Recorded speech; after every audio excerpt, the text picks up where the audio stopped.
Right guys, so for your KAS glute bridge, essentially KAS glute bridge is a slight variation on the classic hip thrust in that we're just focusing on the top range of motion, so let's say the top 50%, and it's very, very controlled throughout the entirety of the rep, and we don't necessarily need to pause at the top. Okay, so you can look at this like a tempo hip thrust that's only a partial range of motion with no pause, okay?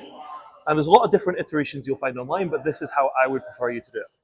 Now, if you essentially set up like a regular hip thrust setup where you've got the big plates on either side, you've got the hip pad right there, you're good to go. Now, most people I'd recommend using a bench for this, although for people that are about 5'5" or less, you could use one of the shorter plastic benches in the gym. It might suit you a little bit better.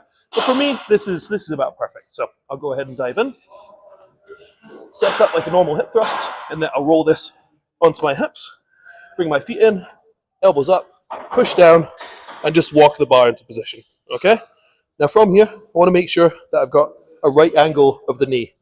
Now, that's something that's difficult to see when you're in this position, but you can feel it. If my feet are too far forward, when I start the set, I'm going to feel too much of my hamstrings.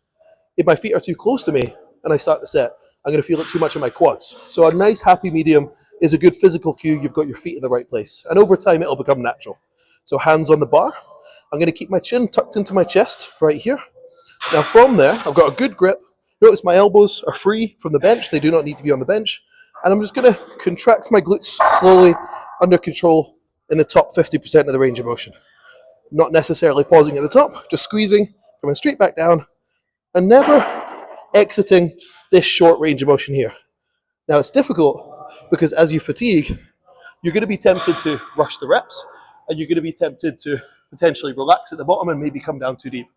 Whereas it's important to maintain peak tension in the glutes for your KAS glute bridge. That is the idea here. So if you can nail it and you can avoid the temptation of cheating or rushing your reps as you start to fatigue, you've nailed the KAS glute bridge.